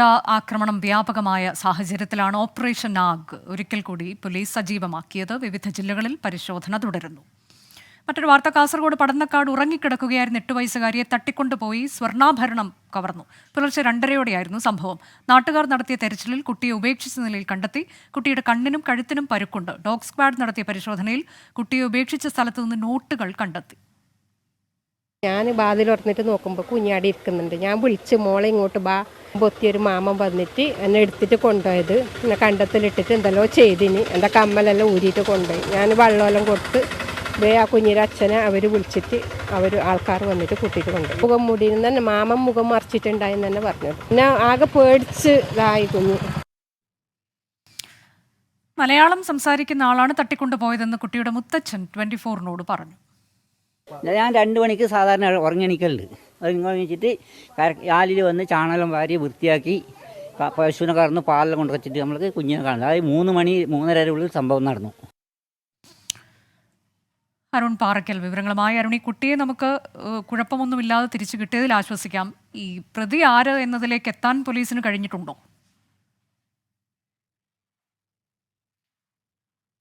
അനുജ, ഈ പ്രതി ആര എന്ന് കണ്ടെത്താൻ പോലീസിന് ഇതുവരെയും കഴിഞ്ഞിട്ടില്ല. പുലർച്ചെ 2:30 കൂടിയാണ് ഈ ഒരു സംഭവം, അതായത് പടന്നക്കാട് ഒഴിഞ്ഞവളപ്പിലെ കുട്ടിയുടെ വീട്ടിൽ നിന്ന് സംഭവിക്കുന്നത്. 3 മണിക്കാണ് വീട്ടുകാർ ഈ ഒരു കാര്യം അറിയുന്നത്. അതായത് മുത്തച്ഛൻ പാല സൊസൈറ്റിയിൽ കൊടുത്ത് തിരിച്ച് വീട്ടിലെത്തിയ സമയത്താണ് കുട്ടി അവിടെ ഇല്ലെന്ന് മനസ്സിലാവുന്നത്. ആ സമയത്ത് തന്നെ അന്വേഷണം ആരംഭിച്ചു. മുൻവശത്തെ വാതിലിലൂടെ അകത്തു കയറി കുട്ടിയെ എടുത്ത് അടുക്കള വശത്തു കൂടി ഇറങ്ങിപ്പോയതായിരുന്നു വീട്ടുകാർക്ക് മനസ്സിലായത്. തുടർന്ന് പ്രദേശത്ത് തെരച്ചിൽ ആരംഭിച്ചു. ഈ സമയത്താണ് 4:45 ഈ പ്രദേശത്ത്, അതായത് കുട്ടിയുടെ വീടിന് 1 കിലോമീറ്റർ അപ്പുറത്തുള്ള ഞാണിക്കടവ് എന്ന പ്രദേശത്തെ വയലിൽ നിന്ന് കുട്ടിയെ ഉപേക്ഷിച്ച നിലയിൽ കണ്ടത്. അവിടെ ഒരു വീട്ടിലേക്ക് കുട്ടി എത്തിയ വീട്ടുകാരെ വിവരമറിയിക്കുകയായിരുന്നു. അവർ അറിയിച്ചതിന് ശേഷമാണ് കുട്ടിയുടെ ബന്ധുക്കൾ, കുട്ടിയുടെ വീട്ടുകാർ ഉൾപ്പെടെ ഈ കാര്യം അറിയുന്നത്. തുടർന്ന് പോലീസിനെ വിവരമറിയിച്ചു. പോലീസ് രാവിലെ മുതൽ തന്നെ ഡോഗ് സ്ക്വാഡൊക്കെ പരിശോധന അവിടെ നടത്തുന്നുണ്ട്. കുട്ടിയുടെ വീട്ടിൽ നിന്ന് മണം പിടിച്ച പോലീസ് നായ പിന്നീട് ഈ ഞാണിക്കടവിൽ കുട്ടിയെ വയലിൽ ഉപേക്ഷിച്ച പ്രദേശത്തേക്ക് എത്തി. അവിടെ പ്രതിയുടേതെന്ന് സംശയിക്കുന്ന നോട്ടുകൾ, അതായത് 50 രൂപയുടെയും 10 രൂപയുടെയും നോട്ടുകൾ അവിടെ നിന്ന് പോലീസ് കണ്ടെടുത്തിട്ടുണ്ട്. മറ്റ് തെളിവുകളൊന്നും ലഭിച്ചിട്ടില്ല. കുട്ടിയുടെ മൊഴി അനുസരിച്ച് മലയാളം സംസാരിക്കുന്നയാളാണ് കുട്ടിയെ തട്ടിക്കൊണ്ടുപോയത്. കുട്ടിയുടെ കാതിലെ സ്വർണ്ണ കമ്മൽ അത് ഈ പ്രതി മോഷ്ടിച്ചിട്ടുണ്ട്. എന്തായാലും ഈ സ്വർണം മോഷ്ടിക്കുക എന്നത് മാത്രമല്ല പ്രതിയുടെ ഉദ്ദേശമെന്നാണ് പ്രാഥമികമായ അന്വേഷണത്തിൽ പോലീസിന് മനസ്സിലായിട്ടുള്ളത്. കുട്ടിയെ ശാരീരികമായി ഉപദ്രവിക്കാൻ പ്രതി ശ്രമിച്ചു എന്നത് കുട്ടിയും മൊഴി നൽകിയിട്ടുണ്ട്. എന്തായാലും പോലീസിന്റെ അന്വേഷണം ഈ പരിസര പ്രദേശത്തുള്ള ആളുകളിൽ തന്നെ നിൽക്കുകയാണ്. കുട്ടിയുടെ വീടുമായി ബന്ധപ്പെട്ട ഇക്കാര്യം അറിയുന്നു. അതായത് കുട്ടി മുത്തച്ഛനൊപ്പമാണ് കിടക്കാറ്. 2:30 മുത്തച്ഛൻ തൊഴുത്തിലേക്ക് പാല് കറക്കാൻ പോകും. അതിനുശേഷം സൊസൈറ്റിയിൽ പാല് കൊണ്ടുപോകും. ഇതൊക്കെ അറിയാവുന്ന ഒരാളാണോ ഈ കൃത്യം നടത്തിയതെന്ന് പോലീസ് അന്വേഷിക്കുന്നുണ്ട്. പ്രദേശത്തെ മയക്കുമരുന്ന് മാഫിയയിലേക്ക് കൂടി അന്വേഷണം നീളുന്നു എന്നുള്ളതാണ്. എന്തായാലും ഈ പ്രതിയെ ഉടൻ തന്നെ പിടികൂടാനാവും എന്നൊരു ആത്മവിശ്വാസത്തിലാണ് പോലീസ് ഉള്ളത്. അനുജ, കാസർഗോഡ് പടന്നക്കാടാണ് കുട്ടിയെ തട്ടിക്കൊണ്ടുപോയി സ്വർണം കവർന്ന കേസിൽ പോലീസ് അന്വേഷണം പുരോഗമിക്കുന്നത്. ഹയർ സെക്കൻഡറി അധ്യാപകരുടെ സ്ഥലംമാറ്റ ഉത്തരവ് സർക്കാർ മരവിപ്പിച്ചു. സ്ഥലംമാറ്റ നടപടികൾ അഡ്മിനിസ്ട്രേറ്റീവ് ട്രൈബ്യൂണൽ നേരത്തെ റദ്ദാക്കിയിരുന്നു. ഇത് മറികടന്നിറക്കിയ സർക്കുലറാണ് സർക്കാർ ഇപ്പോൾ പിൻവലിച്ചത്. വി.എ. ഗിരീഷ് വിശദാംശങ്ങളുമായി. ഗിരീഷ്, ഈ കേസ് ട്രൈബ്യൂണൽ പരിഗണിക്കുന്നതിനിടെയാണ് സർക്കാരിന്റെ നീക്കം എന്നതാണ് മനസ്സിലാക്കാൻ കഴിഞ്ഞത്. വിശദാംശങ്ങൾ. അനുജ, ഹയർ സെക്കൻഡറി അധ്യാപക സ്ഥലംമാറ്റവുമായിട്ട് ബന്ധപ്പെട്ട സർക്കാർ പുറപ്പെടുവിച്ച സർക്കുലറാണ് ഇപ്പോൾ പിൻവലിച്ചിരിക്കുന്നത്. സ്ഥലംമാറ്റം നേരത്തെ തന്നെ സർക്കാർ പുറപ്പെടുവിച്ച സ്ഥലംമാറ്റ പട്ടിക അഡ്മിനിസ്ട്രേറ്റീവ് ട്രൈബ്യൂണൽ റദ്ദാക്കിയിരുന്നു. ഇത് മറികടന്നുകൊണ്ടാണ് സർക്കാർ സർക്കുലർ കൊണ്ടുവന്നത്. ഇത് സ്ഥലംമാറ്റവുമായി ബന്ധപ്പെട്ടുള്ള മാനദണ്ഡങ്ങൾ വ്യക്തമാക്കിക്കൊണ്ടായിരുന്നു. തുടർന്ന് സ്ഥലംമാറ്റം നടത്താനായിരുന്നു സർക്കാരിന്റെ തീരുമാനം. എന്നാൽ ഇന്ന് ഇപ്പോൾ കേസ് അഡ്മിനിസ്ട്രേറ്റീവ് ട്രിബ്യൂണൽ ഇത് സംബന്ധിച്ച കേസ് പരിഗണിക്കുന്നതിനിടെ സർക്കാർ പുറപ്പെടുവിച്ച ഈ സർക്കുലർ പിൻവലിക്കുകയായിരുന്നു. കോടതിയലക്ഷ്യ നടപടികളിൽ നിന്ന് തലയൂരാനാണ് സർക്കാരിന്റെ ശ്രമം എന്നുള്ളതാണ് ഇപ്പോൾ സൂചന ലഭിക്കുന്നത്. ഏതായാലും ഇതുമായി ബന്ധപ്പെട്ട് കഴിഞ്ഞ ദിവസം ചേർന്ന അധ്യാപക സംഘടനകളുടെ യോഗത്തിലും സർക്കാർ നിലപാട് വ്യക്തമാക്കിയിരുന്നതാണ്. പരാതികൾ പരിഹരിച്ചുകൊണ്ട് അധ്യാപക സ്ഥലംമാറ്റം നടത്തുമെന്നുള്ളതാണ് സർക്കാർ അധ്യാപക സംഘടനകൾക്ക് കഴിഞ്ഞ ദിവസം നൽകിയ ഉറപ്പ്. ഏതായാലും ഇന്ന് ഇപ്പോൾ സർക്കാർ ഇതുമായി ബന്ധപ്പെട്ട ഈ സർക്കുലർ ഇപ്പോൾ പിൻവലിച്ചിരിക്കുകയാണ്. അനുജ, വി.എ. ഗിരീഷാണ് വിശദാംശങ്ങൾ നൽകിയത്. ഇനി കാലാവസ്ഥാ മുന്നറിയിപ്പിലേക്ക്. സംസ്ഥാനത്ത് അടുത്ത 7 ദിവസം ഇടിമിന്നലോട് കൂടിയ മഴയ്ക്ക് സാധ്യതയുണ്ട്. കേരള തീരത്ത് ഇന്ന് രാത്രി 11:30 വരെ ഉയർന്ന തിരമാലയ്ക്കും കടലാക്രമണത്തിനും സാധ്യതയുണ്ട്. മോശം കാലാവസ്ഥയെ തുടർന്ന് തെക്കൻ കേരള തീരത്ത് ഇന്നും നാളെയും മത്സ്യബന്ധനത്തിന് വിലക്ക് ഏർപ്പെടുത്തി. അലക്സ് റാം മുഹമ്മദ് വിശദാംശങ്ങളുമായി. അലക്സ്, എന്താണ് കാലാവസ്ഥാ മുന്നറിയിപ്പ്? ഇതിൽ കഴിഞ്ഞ ദിവസമൊക്കെ ഓറഞ്ച് അലേർട്ട് ഉണ്ടായിരുന്നു. ഇന്നിപ്പോൾ ആ തരത്തിലേക്ക് അതിശക്തമായ മഴയ്ക്ക് എവിടെയെങ്കിലും സാധ്യതയുണ്ടോ? അനുജ, ഇന്ന് അതിശക്തമായ മഴയ്ക്ക് സാധ്യത എവിടെയുമില്ല. പക്ഷേ മെയ് 19-ന് സംസ്ഥാനത്ത് ഒറ്റപ്പെട്ട ഇടങ്ങളിൽ അതിശക്തമായ മഴയ്ക്ക് സാധ്യതയുണ്ട് എന്നുള്ള മുൻകൂർ പ്രവചനം കേന്ദ്ര കാലാവസ്ഥാ വകുപ്പ് നടത്തുന്നുണ്ട്. അടുത്ത ഒരാഴ്ച കാലത്തേക്ക് സംസ്ഥാനത്ത് മഴ ലഭിക്കും. കാര്യമായി തന്നെ വേനൽ മഴ സജീവമാകും, പരക്കെ മഴ ലഭിക്കുമെന്നാണ് കേന്ദ്ര കാലാവസ്ഥാ വകുപ്പ് അറിയിക്കുന്നത്. പ്രത്യേകിച്ച് മെയ് 19-ന് ആൻഡമാൻ മേഖലയിലേക്ക് ഈ കാലവർഷം എത്തിച്ചേരാൻ സാധ്യതയുണ്ട്. മെയ് അവസാന വാരത്തോടുകൂടി കാലവർഷം കേരളത്തിൽ എത്തിച്ചേരാൻ, അതായത് ഇന്ത്യയുടെ തെക്കൻ ഭാഗത്ത്, ദക്ഷിണ ഭാഗത്ത് എത്തിച്ചേരാനുള്ള സാധ്യത കേന്ദ്ര കാലാവസ്ഥാ വകുപ്പ് കാണുന്നുണ്ട്. അതിനാൽ മഴ ശക്തമായി ലഭിക്കുമെന്നുള്ളതാണ് അവരുടെ പ്രവചനം. തെക്ക് പടിഞ്ഞാറൻ ബംഗാൾ ഉൾക്കടലിലും അതുപോലെ ശ്രീലങ്കയ്ക്കും മുകളിലായി ചക്രവാത ചുഴി നിലനിൽക്കുന്നുണ്ടെന്നും അതിൽ നിന്ന് ലക്ഷദ്വീപിലേക്ക് ഒരു ന്യൂനമർദ്ദ പാത്തി നിലനിൽക്കുന്നതായും കേന്ദ്ര കാലാവസ്ഥാ വകുപ്പ് അറിയിക്കുന്നുണ്ട്. ഇതിന്റെ സ്വാധീനത്താലാണ് ഈ വേനൽ മഴ സജീവമാകുന്നത്. ഞാൻ നേരത്തെ സൂചിപ്പിച്ചതുപോലെ അടുത്ത ഒരാഴ്ച കാലത്തേക്ക് സംസ്ഥാനത്ത് മഴ സജീവമാകും. പ്രത്യേകിച്ച് ഇന്ന് 9 ജില്ലകളിൽ യെല്ലോ അലേർട്ട്, അതായത് ശക്തമായ മഴയ്ക്കുള്ള സാധ്യതാ മുന്നറിയിപ്പാണ് യെല്ലോ അലേർട്ട്. അത് പ്രഖ്യാപിച്ചിട്ടുണ്ട് 9 ജില്ലകളിൽ. തിരുവനന്തപുരം, കൊല്ലം, പത്തനംതിട്ട, എറണാകുളം, ഇടുക്കി, പാലക്കാട്, മലപ്പുറം, കോഴിക്കോട്, വയനാട് ജില്ലകളിലാണ് ഇന്ന് യെല്ലോ മുന്നറിയിപ്പ് നൽകിയിട്ടുള്ളത്. പത്തനംതിട്ട, എറണാകുളം, ഇടുക്കി ജില്ലകളിൽ നാളെയും മഴ മുന്നറിയിപ്പ് നൽകിയിട്ടുണ്ടെന്നുള്ളതാണ് ഏറ്റവും പ്രധാനപ്പെട്ട കാര്യം. ഉച്ചയ്ക്ക് ശേഷമുള്ള ഇടിമിന്നലും ശക്തമായ കാറ്റോടും കൂടിയ മഴയ്ക്കാണ് സാധ്യത. മലയോര മേഖലയിലൊക്കെ രാത്രി വൈകി മഴ ലഭിക്കാനുള്ള സാധ്യതയുണ്ട്. അതിനാൽ കർശനമായ ജാഗ്രത, പ്രത്യേകിച്ച് ഇടിമിന്നലിനും കാറ്റിനുമൊക്കെ സാധ്യതയുള്ളതിനാൽ പൊതുജനങ്ങൾ ജാഗ്രത പാലിക്കണമെന്ന് ദുരന്ത നിവാരണ അതോറിറ്റി അറിയിക്കുന്നുണ്ട്. തീരവുമായി ബന്ധപ്പെട്ട് പ്രധാനപ്പെട്ട ജാഗ്രതാ നിർദ്ദേശം നൽകുന്നുണ്ട്. കേരള തീരത്ത് മത്സ്യബന്ധനത്തിന് വിലക്കുണ്ട്. അതായത് മണിക്കൂറിൽ പരമാവധി 55 കിലോമീറ്റർ വരെ വേഗതയിലേക്ക് വീശിയടിച്ചേക്കാവുന്ന കാറ്റിനും മോശം കാലാവസ്ഥയ്ക്കും സാധ്യതയുള്ളതിനാൽ തെക്കൻ കേരള തീരത്ത് മത്സ്യബന്ധനത്തിന് വിലക്കുണ്ട്. കർണാടക, ലക്ഷദ്വീപ് തീരങ്ങളിൽ മത്സ്യബന്ധനത്തിന് തടസ്സമില്ല. അതേസമയം തന്നെ ഈ കേരള തീരത്തും തെക്കൻ തമിഴ്നാട് തീരത്തും ഉയർന്ന തിരമാലയ്ക്കും കടലാക്രമണത്തിനും കൂടി സാധ്യത നിലനിൽക്കുന്നതായി കേന്ദ്ര കാലാവസ്ഥാ വകുപ്പും ദേശീയ സമുദ്രസ്ഥിതി പഠന ഗവേഷണ കേന്ദ്രവും അറിയിക്കുന്നുണ്ട്. മത്സ്യത്തൊഴിലാളികളും തീരദേശവാസികളും ജാഗ്രത തുടരേണ്ടതുണ്ട്. ഈ മാസം 19ഓടെ കാലവർഷം കേരളത്തിലെത്താൻ സാധ്യതയുണ്ട്. ഒപ്പം വരും ദിവസങ്ങളിൽ ഇടിമിന്നലോടുകൂടിയ മഴയ്ക്കും സാധ്യതയുണ്ട്. വരുന്ന 7 ദിവസം അത്തരത്തിൽ മഴ തുടരുമെന്ന മുന്നറിയിപ്പാണ്. അതിന്റെ വിവരങ്ങളാണ് അലക്സ് റാം മുഹമ്മദ് നൽകിയത്. അതിനിടെ തമിഴ്നാട്ടിലും ശക്തമായ മഴയ്ക്ക് സാധ്യതയുണ്ട് എന്നതാണ് കാലാവസ്ഥാ മുന്നറിയിപ്പ്. 18-ന് 4 ജില്ലകളിലും 19-ന് 6 ജില്ലകളിലും ഓറഞ്ച് അലർട്ട് പ്രഖ്യാപിച്ചു. മനേഷ് മൂർത്തി വിവരങ്ങളുമായി. മനേഷ്, എന്താണ് തമിഴ്നാട്ടിലെ കാലാവസ്ഥാ മുന്നറിയിപ്പ്? അനുജ, കഴിഞ്ഞ കുറച്ച് ദിവസങ്ങളായി ഇത്തരത്തിലുള്ള അലേർട്ടുകൾ വരുന്നുണ്ട് തമിഴ്നാട്ടിൽ നിന്നും, കാലാവസ്ഥാ നിരീക്ഷണ കേന്ദ്രത്തിന്റെ ഭാഗത്തു നിന്നും. പക്ഷേ ഈ ആഴ്ച, അതായത് ഇപ്പോൾ 17-ന് തുടങ്ങിയ ഈ വരുന്ന ഒരാഴ്ച വലിയ തോതിലുള്ള മഴ ഉണ്ടാകും എന്നുള്ളത് നേരത്തെ പറഞ്ഞിരുന്നു. പക്ഷേ ഇപ്പോൾ 2 ദിവസത്തേക്ക്, 18-ാം തീയതിയും 19-ാം തീയതിയുമാണ് ഇപ്പോൾ യെല്ലോ അലേർട്ട്, ഓറഞ്ച് അലേർട്ട് പ്രഖ്യാപിച്ചിരിക്കുന്നത്. അത് 18-ാം തീയതി 4 ജില്ലകൾക്ക്, അത് തെങ്കാശി, തൂത്തുക്കുടി, തിരുനെൽവേലി, കന്യാകുമാരി, ഈ 4 ജില്ലകൾക്കാണ് ഇപ്പോൾ ഓറഞ്ച് അലർട്ട് പ്രഖ്യാപിച്ചിരിക്കുന്നത്. 19-ാം തീയതി തെങ്കാശിയിലും തിരുനെൽവേലിയിലും കന്യാകുമാരിയിലും നീലഗിരി, കോയമ്പത്തൂർ, തേനി, അങ്ങനെ വരുന്ന ജില്ലകൾക്കും 6 ജില്ലകൾക്കും യെല്ലോ അലർട്ട് പ്രഖ്യാപിച്ചിട്ടുണ്ട്. ഓറഞ്ച് അലർട്ട് പ്രഖ്യാപിച്ചിട്ടുണ്ട്. ബാക്കി 21 ജില്ലകൾ, അതായത് 18-ാം തീയതി 21 ജില്ലകളിലും 19-ാം തീയതി 18 ജില്ലകളിലുമാണ് ഇപ്പോൾ യെല്ലോ അലർട്ട് പ്രഖ്യാപിച്ചിരിക്കുന്നത്. നേരത്തെ അലക്സ് സൂചിപ്പിച്ചതുപോലെ തീരദേശ മേഖലയിലുള്ളവർക്ക് ജാഗ്രത പാലിക്കണം എന്നുള്ള നിർദ്ദേശവും നൽകിയിട്ടുണ്ട്. കാരണം വലിയ തോതിലുള്ള തിരമാലകൾ വരാനുള്ള സാധ്യതയുണ്ട്. പ്രത്യേകിച്ചും തൂത്തുക്കുടി, അതുപോലെ തിരുനെൽവേലി തുടങ്ങിയ മേഖലകളിലുള്ള തീരദേശ മേഖലകളിലുള്ള ആളുകളോട് ജാഗ്രത പാലിക്കണമെന്നും മത്സ്യത്തൊഴിലാളികളോട് ജാഗ്രത പാലിക്കണമെന്നും നിർദ്ദേശവുമുണ്ട്. തമിഴ്നാട്ടിലും മഴ മുന്നറിയിപ്പ്. അതിന്റെ വിവരങ്ങളാണ് മനേഷ് മൂർത്തി നൽകിയത്. വീണ്ടും ലൈവ് ന്യൂസിലേക്ക്. തൃശൂർ പാലപ്പിള്ളിയിൽ തുടർച്ചയായ 2ാം ദിവസവും പുലി ഇറങ്ങി. കന്നാറ്റുപാടം സ്കൂളിന് സമീപമാണ് ഇന്ന് പുലി എത്തിയത്. ഒരാഴ്ചക്കിടെ 3 തവണയാണ് പ്രദേശത്ത് പുലി ഇറങ്ങിയത്. സൂരജ് സജീവ് വിവരങ്ങളുമായി. സൂരജ്, ഈ പുലിയെ പിടികൂടാൻ ഒരു നടപടിയും അധികൃതർ സ്വീകരിച്ചിട്ടില്ലേ? അനുജ, ഇതുവരെയും ഈ വനംവകുപ്പിന്റെ ഭാഗത്തു നിന്നൊന്നും തന്നെ ഈ പുലിയെ പിടികൂടാനുള്ള ഒരു തരത്തിലുള്ള നടപടിയും സ്വീകരിച്ചിട്ടില്ല. ഇന്ന് കന്നാറ്റുപാടം സർക്കാർ സ്കൂളിന് സമീപമാണ് ഇത്തരത്തിൽ ഈ പുലി ഇറങ്ങിയത്. സ്കൂളിനോട് ചേർന്ന് 20 മീറ്റർ മാറിയാണ് ഈ പശുക്കുട്ടിയുടെ ജഡം കണ്ടെത്തിയത്. സ്കൂൾ തുറക്കാനൊക്കെ ഇരിക്കെ വലിയ ആശങ്കയാണ് എന്നുള്ളതാണ് പ്രദേശവാസികൾ പറയുന്നത്. ഇവിടെ നിന്ന് 100 മീറ്റർ മാറിയാണ് കഴിഞ്ഞ ദിവസവും ഈ പുലി പശുക്കുട്ടിയെ കൊന്നത്. ഈ ആഴ്ചയിൽ തന്നെ ഇത് 3ാം തവണയാണ് ഈ പ്രദേശത്ത് പുലി ഇറങ്ങുന്നത്. 2 ആഴ്ച മുമ്പ് ഇതുവഴി പോയ ഒരു കാർ യാത്രികൻ ഈ പുലി റോഡ് മുറിച്ച് കടക്കുന്നതിന്റെ ദൃശ്യങ്ങളടക്കം പകർത്തിയത് വലിയ വാർത്തയായിരുന്നു. ഈ മേഖലയിൽ തുടർച്ചയായി പുലി ഇറങ്ങുന്നത് വലിയ ആശങ്ക സൃഷ്ടിക്കുന്നു എന്നുള്ളതാണ് ഈ മേഖലയിലുള്ള ആളുകൾ പറയുന്നത്. എന്തായാലും കൂട് സ്ഥാപിച്ച് പുലിയെ പിടികൂടണം എന്നൊരു ആവശ്യമാണ് ഈ പ്രദേശവാസികൾ ഈ ഘട്ടത്തിൽ മുന്നോട്ട് വയ്ക്കുന്ന. അനിത, തൃശൂർ പാലപ്പിള്ളിയിലാണ് തുടർച്ചയായ 2ാം ദിവസവും പുലി ഇറങ്ങിയത്. എന്നാൽ പുലിയെ പിടികൂടാൻ ഇനിയും വനംവകുപ്പ് അധികൃതർ ഒരു നടപടിയും സ്വീകരിച്ചിട്ടില്ല എന്നുള്ളതാണ് സൂരജ് സജി നൽകിയ വിവരം. അടുത്ത വാർത്ത, വനിതാ ക്ലബ് ലോകകപ്പുമായി ഫിഫ. 2026-ലായിരിക്കും ആദ്യ എഡിഷൻ. ടൂർണമെന്റിൽ 16 ടീമുകൾ പങ്കെടുക്കും. സ്പോർട്സ് ഡെസ്കിൽ അനിൽ വാസുദേവ് വിവരങ്ങളുമായി. അനിൽ, ആദ്യമായി വനിതാ ക്ലബ് ലോകകപ്പ് വരുന്നു. അതിന്റെ കൂടുതൽ വിവരങ്ങൾ ഫിഫ പുറത്തുവിട്ടിട്ടുണ്ടോ? അനുജ, ആദ്യമായിട്ടാണ് ക്ലബ് ഫുട്ബോളിലെ വൻകരകളിലെ ചാമ്പ്യന്മാരെ കോർത്തിണക്കിക്കൊണ്ട് വനിതകളുടെ ഒരു ക്ലബ്ബ് ലോകകപ്പിന് ഫിഫ ഇപ്പോൾ പ്രഖ്യാപനം നടത്തിയിരിക്കുന്നത്. നിലവിൽ പുരുഷ വിഭാഗത്തിൽ മാത്രമാണ് ഇങ്ങനെ ഒരു ലോകകപ്പ് നടത്തുന്നത്. അടുത്ത വർഷം മുതൽ കൂടുതൽ ഗ്രാൻഡായി ഈ ടൂർണമെൻറ്റ് നടത്താനുള്ള ഒരു തീരുമാനമാണ്. 2025 നിലവിലെ ടീമുകളുടെ എണ്ണം 32 ആക്കി ഉയർത്തിക്കൊണ്ട് അങ്ങനെ ഒരു ടൂർണമെൻറ്റ് നടത്തുന്നുണ്ട്. അതിനോടൊപ്പം തന്നെയാണ് പുതിയൊരു പ്രഖ്യാപനം വന്നിരിക്കുന്നത്. 2026 കൂടുതൽ സന്തോഷം പകരുന്ന തരത്തിൽ വനിതാ ക്ലബ്ബ് ലോകകപ്പ് കൂടി വരുന്നു എന്നാണ് ഫിഫയുടെ ഈ ഒരു പ്രഖ്യാപനം വന്നിരിക്കുന്നത്.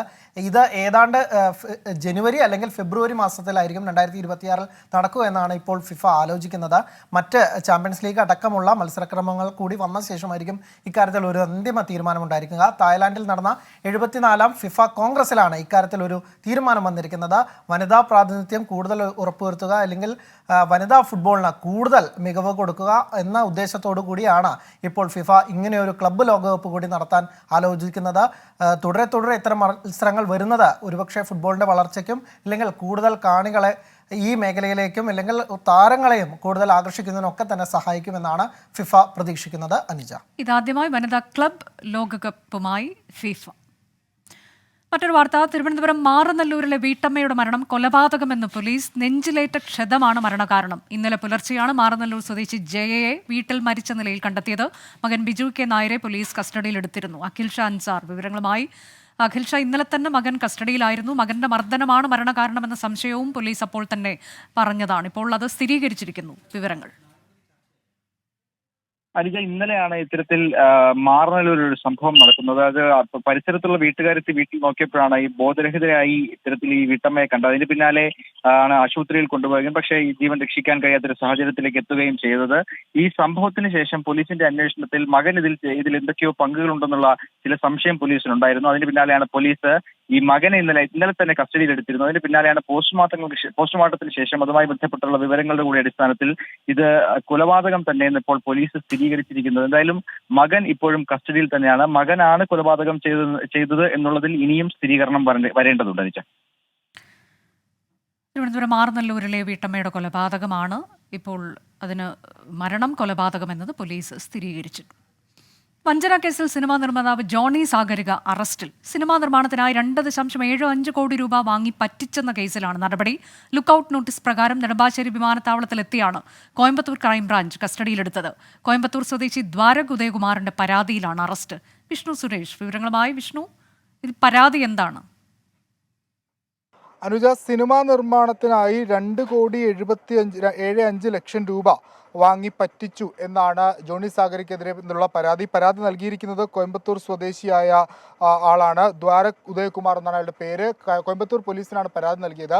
നേരത്തെ ഇതുമായി ബന്ധപ്പെട്ട് കോയമ്പത്തൂർ പോലീസ് ചോദ്യം ചെയ്യാൻ വിളിച്ചപ്പോൾ അദ്ദേഹം ഹാജരായിരുന്നില്ല. തുടർന്ന് LOC പ്രകാരമാണ് ഇന്നലെ നെടുമ്പാശ്ശേരി വിമാനത്താവളത്തിൽ ജോണി സാഗരി എത്തിയപ്പോൾ അവിടെ കോയമ്പത്തൂർ ക്രൈംബ്രാഞ്ച് സംഘം എത്തി അറസ്റ്റ് ചെയ്തത്. നേരെ ഇവിടെ നിന്ന് കോയമ്പത്തൂരിലേക്കാണ് കൊണ്ടുപോയത്. അവിടെയാണ് കേസിന്റെ നടപടിക്രമങ്ങളെല്ലാം നടക്കുക. ഈ പണം തിരികെ നൽകണം അല്ലെങ്കിൽ തിരികെ വേണം എന്നുള്ളതാണ് ഈ പരാതിക്കാരന്റെ പ്രധാനപ്പെട്ട ആവശ്യം. നിലവിൽ അറസ്റ്റ് രേഖപ്പെടുത്തിയിട്ടുണ്ട്. അനുജ, ജോണി സാഗരയെയാണ് അറസ്റ്റിലായത്. അടുത്ത വാർത്ത, എറണാകുളം ശാസ്താമുകളിൽ വാഹനാപകടം. ജീപ്പ് കാനയിലേക്ക് മറിഞ്ഞ് ഒരാൾ മരിച്ചു. ഡ്രൈവർ ഉറങ്ങിപ്പോയതാണ് അപകട കാരണമെന്നാണ് പ്രാഥമിക നിഗമനം. ശ്യാംകുമാർ വിവരങ്ങളുമായി. ശ്യാംകുമാർ, അപകടത്തെക്കുറിച്ച് നമുക്ക് ലഭിക്കുന്ന കൂടുതൽ വിവരങ്ങൾ. അനുജ, ഇന്ന് പുലർച്ചെ 2 മണിയോടെയാണ് ഈ അപകടം ഉണ്ടാകുന്നത്. അപകടത്തിൽ 6 പേർക്ക് പരിക്കേറ്റിരുന്നു. ഇവരെ മെഡിക്കൽ ട്രസ്റ്റ് ആശുപത്രിയിൽ പ്രവേശിപ്പിച്ചു. ചികിത്സയിലിരിക്കെയാണ് 60 വയസ്സുള്ള ഒരു സ്ത്രീ മരിച്ചിരിക്കുന്നത്. യുവ സിനിമാ നടൻ മാത്യുവിന്റെ പിതാവും മാതാവും അടുത്ത ബന്ധുക്കളുമാണ് ഈ ജീപ്പിൽ ഉണ്ടായിരുന്നത്. ഡ്രൈവർ ഉറങ്ങിപ്പോയതാണ് അപകടത്തിനിടയാക്കിയതെന്നാണ് പോലീസ് പ്രാഥമികമായി നൽകുന്ന വിവരം. പുലർച്ചെ അപകടം ഉണ്ടായ ഉടൻ തന്നെ ആളുകളെ ആശുപത്രിയിലേക്ക് മാറ്റിയിരുന്നു. എല്ലാവരുടെയും പരിക്ക് സാരമുള്ളതാണ്. നിലവിൽ മറ്റുള്ളവർ ആശുപത്രിയിൽ ചികിത്സയിൽ കഴിയുകയാണ്. എറണാകുളം ശാസ്താമുകളിലാണ് ജീപ്പ് കാനയിലേക്ക് മറിഞ്ഞൊരാൾ മരിച്ചത്. തിരികെ ലൈവ് ന്യൂസിലേക്ക്. കൊച്ചി വല്ലാർപാടം കണ്ടെയ്നർ ടെർമിനലിൽ അതിക്രമിച്ചു കിടന്ന റഷ്യൻ പൗരൻ അറസ്റ്റിൽ. അതീവ സുരക്ഷാ മേഖലയിൽ അനുമതിയില്ലാതെ കയറിയതിനാണ് അറസ്റ്റ്. ഇയാളുടെ പക്കൽ മതിയായ യാത്രാരേഖകളില്ലെന്ന് പോലീസ് പറഞ്ഞു. വിഷ്ണു സുരേഷ് വിവരങ്ങളുമായി. വിഷ്ണു, ഇയാൾ എങ്ങനെയാണ് ഇവിടെ എത്തിയത് എന്നത് അറിയാൻ കഴിഞ്ഞിട്ടുണ്ടോ? അനുജ, ഇന്നലെയാണ് കൊച്ചി വല്ലാർപാടം ടെർമിനൽ റഷ്യൻ പൗരൻ അതിക്രമിച്ച് കയറിയത്. ഇയാൾ ലഹരി ഉപയോഗിച്ചിട്ടുണ്ടായിരുന്നു എന്നുള്ളതാണ് മുളവുകാട് പോലീസിൽ നിന്ന് ലഭിക്കുന്ന വിവരം. കൊച്ചിൻ വല്ലാർപാടം ടെർമിനലിന്റെ മതിൽ ചാടിക്കടന്ന് അകത്തേക്ക് കയറുകയായിരുന്നു. തുടർന്ന് അവിടുത്തെ ആളുകൾ കാണുകയും ഇയാളെ പിടികൂടി പോലീസിൽ ഏൽപ്പിക്കുകയുമായിരുന്നു. കഴിഞ്ഞ കുറച്ച് ദിവസങ്ങളായി ഇയാൾ കൊച്ചിയിൽ ഉണ്ട്. ഇയാൾ ഗോവയിൽ നിന്നാണ് കൊച്ചിയിലേക്ക് എത്തിയത്. ലഹരിക്ക് അടിമയാണ് എന്നുള്ളൊരു വിവരമാണ് പോലീസിൽ ലഭിച്ചത്. ഇയാളുടെ വിസ കാലാവധിയെല്ലാം തീർന്നിട്ടുണ്ട്. നിലവിൽ ഇയാളുടെ അറസ്റ്റ് രേഖപ്പെടുത്തി റിമാൻഡ് ചെയ്തിട്ടുണ്ട്. തുടർ നടപടികൾ എംബസിയുമായി ബന്ധപ്പെട്ട് നടത്തും എന്നുള്ളതാണ് പോലീസിൽ നിന്ന് ലഭിക്കുന്ന വിവരം. അതീവ സുരക്ഷാ മേഖലയിൽ അതിക്രമിച്ച് കടന്നു എന്നുള്ള വകുപ്പ് ചുമത്തിയാണ് കേസെടുത്തിരിക്കുന്നത്. അനുജ, വല്ലാർപാടം കണ്ടെയ്നർ ടെർമിനലിൽ അതിക്രമിച്ച് കയറി റഷ്യൻ പൗരൻ അറസ്റ്റിൽ. പത്തനംതിട്ട തുലാപ്പള്ളിയിൽ ശബരിമല തീർത്ഥാടകർ സഞ്ചരിച്ച വാഹനം അപകടത്തിൽപ്പെട്ട ഒരു മരണം. ശബരിമല ദർശനം കഴിഞ്ഞ് മടങ്ങിയവർ സഞ്ചരിച്ച മിനി ബസ്സാണ് നിയന്ത്രണം വിട്ട് മറിഞ്ഞത്. തമിഴ്നാട് തിരുവണ്ണാമല സ്വദേശികളാണ് വാഹനത്തിലുണ്ടായിരുന്നത്. ശ്രീജിത്ത് ശ്രീകുമാരൻ വിവരങ്ങളുമായി. ശ്രീജിത്ത്, അപകടത്തിന്റെ കൂടുതൽ വിവരങ്ങൾ. ഈ തുലാപ്പള്ളിക്ക് പരിസരത്ത് വെച്ചാണ് ഈ അപകടം നടന്നതെന്നൊരു പ്രാഥമികമായ വിവരം മാത്രമാണ് നമുക്കിപ്പോൾ ലഭിച്ചുകൊണ്ടിരിക്കുന്നത്. അതൊരു പ്രാഥമിക വിവരം മാത്രമാണ്. എന്നാലും ഒരു മിനി ബസ് ആയിരുന്നു. ഇതിൽ കൂടുതൽ ആളുകൾ ഉണ്ടായിരുന്നു. ഈ കുട്ടി വാഹനം മറിഞ്ഞപ്പോൾ ആ വാഹനത്തിന്റെ താഴേക്ക് വീണു പോയതാണെന്നാണ് മനസ്സിലാക്കുന്നത്. ഒരു ആൺകുഞ്ഞാണെന്നൊരു പ്രാഥമികമായ വിവരം വരുന്നുണ്ട്. പക്ഷേ അക്കാര്യത്തിൽ സ്ഥിരീകരണമില്ല. എന്നാലും മൃതദേഹം ഇപ്പോൾ മുക്കൂട്ടുതറയിലെ അസീസി ആശുപത്രിയുടെ മോർച്ചറിയിലേക്ക് മാറ്റിയിട്ടുണ്ട്. നാട്ടുകാരും അതുപോലെ തന്നെ ആ പ്രദേശവാസികളും തൊട്ടടുത്ത തീർത്ഥാടകരും ഒക്കെ തന്നെയാണ് രക്ഷാപ്രവർത്തനം നടത്തിയിരിക്കുന്നത്. എന്താണ് ഈ വാഹനം മറിയുന്നതിന് കാരണമെന്നതിനെ കുറിച്ചൊരു വ്യക്തത ഇതുവരെ വന്നിട്ടില്ല. എന്തായാലും പോലീസ് ഇപ്പോഴും ആ പ്രദേശത്ത് തുടരുന്നുണ്ട്. പോലീസുപരമായി നമുക്ക് ബന്ധപ്പെടാൻ ഇതുവരെ കഴിഞ്ഞിട്ടില്ല. മൊബൈൽ ടവർ അടക്കം വലിയ പ്രശ്നമുള്ള ഒരു മേഖലയാണ്. റേഞ്ചിനടക്കം കുഴപ്പമുള്ള ഒരു മേഖലയാണ്. എന്തായാലും മൃതദേഹം ഇപ്പോൾ മുക്കൂട്ടുതറയിലെ ആശുപത്രിയിൽ സൂക്ഷിച്ചിരിക്കുകയാണ്. കൂടുതൽ ആളുകൾക്ക് പരിക്കുണ്ട്. ഇവരെ വിവിധ സ്വകാര്യ ആശുപത്രിയിലേക്ക്, അത് കോട്ടയം മെഡിക്കൽ കോളേജിൽ അടക്കം കൊണ്ടുപോയിട്ടുണ്ട് എന്നൊരു വിവരം ലഭിക്കുന്നുണ്ട്. എന്തായാലും കൂടുതൽ വിവരങ്ങൾ ഉടൻ തന്നെ നമുക്ക് അപ്ഡേറ്റ് ചെയ്യാൻ കഴിയുമെന്നാണ് പ്രതീക്ഷിക്കുന്നത്. എന്തായാലും നിർഭാഗ്യകരമായ സംഭവമാണ്. ശബരിമല തീർത്ഥാടനം കഴിഞ്ഞ് തിരികെ എത്തുന്ന തീർത്ഥാടകരുടെ മിനി ബസ്സാണ് മറിഞ്ഞിരിക്കുന്നത്. ഒരാൾ മരിച്ചിരിക്കുന്നത് ഒരു കുഞ്ഞാണ് എന്നാണ് നമ്മൾ മനസ്സിലാക്കുന്ന. 5 വയസ്സുള്ള ഒരു ആൺകുട്ടിയാണെന്നൊരു പ്രാഥമിക വിവരം പുറത്തു വരുന്നുണ്ട്. പത്തനംതിട്ട തുലാപ്പള്ളിയിലാണ് ശബരിമല തീർത്ഥാടകർ സഞ്ചരിച്ച വാഹനം മറിഞ്ഞ് മരണമുണ്ടായത്. രാജ്യസഭാ സീറ്റ് സംബന്ധിച്ച് തർക്കങ്ങൾ നിലനിൽക്കെ കേരള കോൺഗ്രസ് എമ്മിനെ UDF-ലേക്ക് ക്ഷണിച്ച് കോൺഗ്രസ് മുഖപത്രം വീക്ഷണത്തിൽ മുഖപ്രസംഗം. കമ്മ്യൂണിസ്റ്റ് പാർട്ടി ദേശീയ പാർട്ടി പദവി നിലനിർത്താനുള്ള ശ്രമത്തിലായതിനാൽ ജോസ് കെ മാണിയുടെ മോഹങ്ങൾ നിറവേറ്റാൻ സാധിക്കില്ലെന്നാണ് മുഖപ്രസംഗത്തിലുള്ളത്. ഇത് പാർട്ടിയുടെയോ മുന്നണിയുടെയോ നിലപാടല്ലെന്ന് പ്രതിപക്ഷ നേതാവ് VD സതീശനും നിലവിൽ ഇക്കാര്യം ചർച്ച ചെയ്യേണ്ട ആവശ്യമില്ലെന്ന് മോൻസ് ജോസഫ് MLA-യും പ്രതികരിച്ചു. കേരള കോൺഗ്രസ് ജോസ് കെ മാണി വിഭാഗത്തെ UDF-ലേക്ക് സ്വീകരിക്കാൻ, സ്വാഗതം ചെയ്യാൻ ഞങ്ങൾ ആരെയും ചുമതലപ്പെടുത്തിയിട്ടില്ല. അതൊരു ഔദ്യോഗികമായിട്ടുള്ളൊരു കാര്യമല്ല.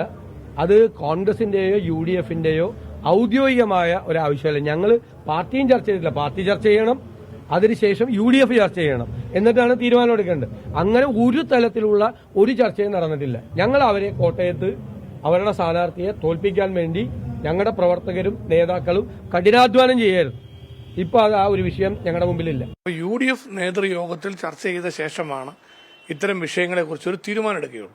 ഇതുവരെ UDF-ൽ ഇത്തരത്തിലുള്ള ഒരു കാര്യം ചർച്ച ചെയ്തിട്ടില്ല. UDF ചർച്ച ചെയ്യാത്ത ഒരു വിഷയത്തെക്കുറിച്ച് UDF-ലെ ഒരു ഘടകകക്ഷി അഭിപ്രായം പറയുന്നത് ഒരിക്കലും ഉചിതമല്ല എന്നുള്ളതുകൊണ്ട് ഞങ്ങൾ ഈ വിഷയത്തിൽ ഇപ്പോൾ അഭിപ്രായം പറയുന്നില്ല. വീക്ഷണം സ്വാഭാവികമായും വീക്ഷണത്തിന് അവരുടേതായ സ്വാതന്ത്ര്യമുണ്ട്. അവരവരുടെ അഭിപ്രായം പറഞ്ഞിരിക്കുന്നു. വീക്ഷണം പറഞ്ഞ അഭിപ്രായം കേരള കോൺഗ്രസിൻ്റെ അഭിപ്രായമല്ല, കേരള കോൺഗ്രസുമായിട്ട് ആലോചിച്ചിട്ട് പറഞ്ഞേക്കുന്നതല്ല. കേരള കോൺഗ്രസിൻ്റെ അഭിപ്രായം പറയേണ്ട സമയത്ത് കേരള കോൺഗ്രസ് അഭിപ്രായം പറയും. ടോബി ജോൺസൺ വിവരങ്ങളുമായി. ടോബി, രാജ്യസഭാ സീറ്റിന് അവകാശവാദം ഉന്നയിച്ചുകൊണ്ട് കേരള കോൺഗ്രസ് കഴിഞ്ഞ ദിവസം രംഗത്തെത്തിയിരുന്നു. ആ പശ്ചാത്തലത്തിലാണ് ഇങ്ങനെ ഒരു മുഖപ്രസംഗം വന്നിട്ടുള്ളത് എന്നത് വ്യക്തമാണ്. പക്ഷേ ഇത് ഏത് സാഹചര്യത്തിലാണ് ഇപ്പോൾ കോൺഗ്രസ് അതിനെ തള്ളിപ്പറയുമ്പോഴും മുഖപത്രത്തിൽ അങ്ങനെ ഒരു മുഖപ്രസംഗം വന്നത് എന്നാണ് അറിയുന്നത്?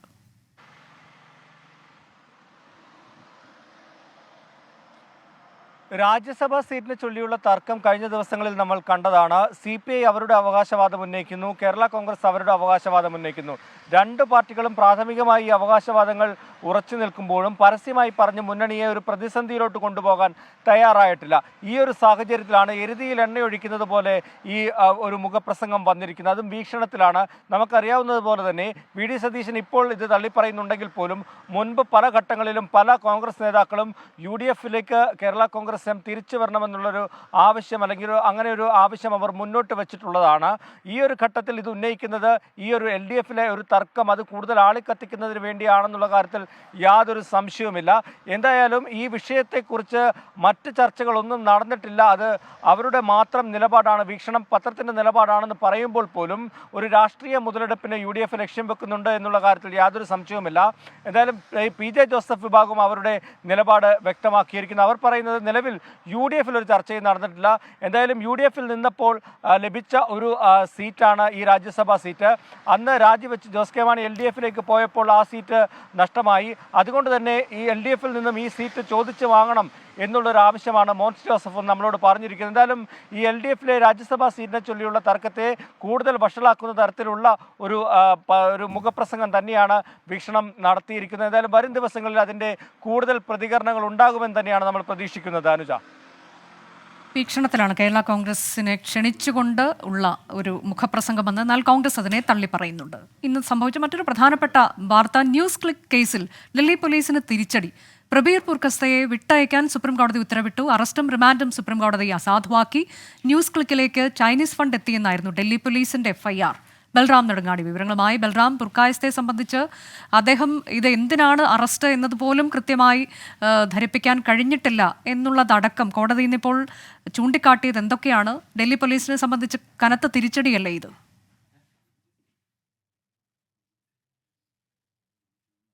തീർച്ചയായും അനുജ, ഡൽഹി പോലീസിനെ സംബന്ധിച്ചിടത്തോളം വലിയ തിരിച്ചടി തന്നെയാണ് ഇന്ന് സുപ്രീം കോടതിയിൽ നിന്നും ഉണ്ടായിരിക്കുന്നത്. അനുജ സൂചിപ്പിച്ച പോലെ തന്നെ ഈ അറസ്റ്റ് എന്തിന് എന്ന് പോലും അദ്ദേഹത്തെ അറിയിക്കാൻ ഡൽഹി പോലീസ് തയ്യാറായില്ല എന്നത് തന്നെ അറസ്റ്റിനെ ദുർബലമാക്കുന്നു എന്നാണ് ഇന്ന് സുപ്രീം കോടതി നിരീക്ഷിച്ചത്. ഈ ഡൽഹി പോലീസിന്റെ അറസ്റ്റിനെ, UAPA കേസിലുള്ള അറസ്റ്റിനെ ചോദ്യം ചെയ്തുകൊണ്ട് പുർക്കായസ്ത സമർപ്പിച്ച ഹർജിയിലാണ് അദ്ദേഹത്തിന് അനുകൂലമായ ഉത്തരവ് സുപ്രീം കോടതിയിൽ നിന്നും ഉണ്ടായിരിക്കുന്നത്. അറസ്റ്റ് എന്തിന് എന്ന് അദ്ദേഹത്തെ അറിയിച്ചില്ല. റിമാൻഡ് റിപ്പോർട്ടിന്റെ പകർപ്പ് പുർക്കായസ്തയ്ക്കോ അദ്ദേഹത്തിന്റെ അഭിഭാഷകനോ നൽകാൻ ഡൽഹി പോലീസ് തയ്യാറായില്ല എന്നും സുപ്രീം കോടതി നിരീക്ഷിച്ചു. ഈ ഒരു പശ്ചാത്തലത്തിലാണ് അറസ്റ്റും കസ്റ്റഡിയും അടക്കം നിയമവിരുദ്ധമാണ് എന്ന സുപ്രീം കോടതിയുടെ കണ്ടെത്തൽ. അതുകൊണ്ട് തന്നെ അദ്ദേഹത്തിന് എതിരായ കുറ്റപത്രം സമർപ്പിച്ച പശ്ചാത്തലത്തിൽ പുർക്കായസ്തയെ ഉടൻ ജാമ്യത്തിൽ വിടാനാണ് സുപ്രീം കോടതി നിർദ്ദേശിച്ചിരിക്കുന്നത്. വീണ്ടും അറസ്റ്റ് ചെയ്യണമെന്നും അദ്ദേഹത്തിനെതിരായ വകുപ്പുകൾ നിലനിൽക്കുന്നുണ്ട് എന്നുള്ള കാര്യവും കോടതിയിൽ പോലീസ് ചൂണ്ടിക്കാണിച്ചെങ്കിലും അതിനായി തുടർന്ന് നിയമ നടപടികൾ സ്വീകരിക്കാം എന്നാണ് സുപ്രീം കോടതി നിലപാടെടുത്തത്. ഒപ്പം തന്നെ അദ്ദേഹത്തെ വിട്ടയക്കുമ്പോൾ സ്വീകരിക്കേണ്ട നിബന്ധനകൾ സംബന്ധിച്ച് വിചാരണ കോടതി ഉചിതമായ തീരുമാനമെടുക്കും എന്നുമാണ് സുപ്രീം കോടതി വ്യക്തമാക്കുന്നത്.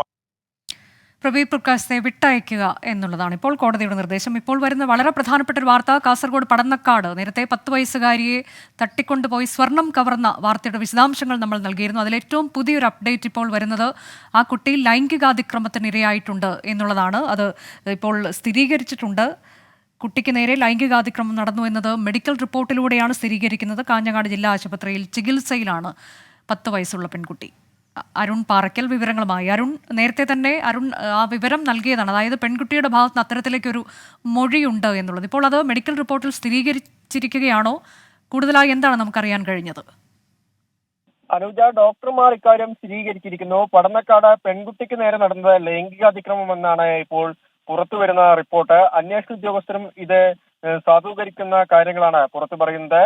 കാരണം ഈ പെൺകുട്ടിയെ പുലർച്ചെ 2:30 വീട്ടിൽ നിന്ന് കൊണ്ടുപോകുന്നു. അതിനുശേഷം കുട്ടിയെ 4:45 തൊട്ടടുത്തുള്ള ഞാണിക്കടവ് വയൽ പ്രദേശത്ത് വെച്ച് കുട്ടിയെ ഉപേക്ഷിക്കുന്നത്. ആ സമയത്ത് ഈ വയലിൽ വെച്ച്, അതായത് പാടശേഖരത്തിൽ വെച്ച് പ്രതി മുഖം മൂടി ധരിച്ച ഒരാൾ തന്നെ ശാരീരികമായി ഉപദ്രവിച്ചു എന്ന് തൊട്ടടുത്ത് ആദ്യം കണ്ട ഒരു യുവതിയോട് ഈ കുട്ടി മൊഴി നൽകിയിട്ടുണ്ട്. ഇതിന്റെ അടിസ്ഥാനത്തിൽ തന്നെയാണ് പോലീസിന്റെ അന്വേഷണം മുന്നോട്ട് പോയിരുന്നത്. കുട്ടിയുടെ മുഖത്തും അതുപോലെ തന്നെ കഴുത്തിലുമൊക്കെ മുറിവേറ്റിട്ടുണ്ട് എന്ന് പോലീസ് ഉദ്യോഗസ്ഥർ ആദ്യഘട്ടത്തിൽ തന്നെ പറഞ്ഞിരുന്നു. കുട്ടി ഇപ്പോൾ കാഞ്ഞങ്ങാട് ജില്ലാ ആശുപത്രിയിൽ ചികിത്സയിലാണ്. അനുജ, കാസർഗോഡ് പടന്നക്കാട് പെൺകുട്ടിയെ തട്ടിക്കൊണ്ടുപോയതിലാണ് ഇവിടെ പെൺകുട്ടിക്ക് ലൈംഗികാതിക്രമം നേരിട്ടുണ്ട് എന്നത് മെഡിക്കൽ റിപ്പോർട്ടിലൂടെ സ്ഥിരീകരിക്കുന്നത്. വീണ്ടും ലൈവ് ന്യൂസിലേക്ക് ഇനി ഇപ്പോഴത്തെ കാലാവസ്ഥ. ഇപ്പോഴത്തെ കാലാവസ്ഥ സമർപ്പിക്കുന്നത് Berger paints 100 years of trust.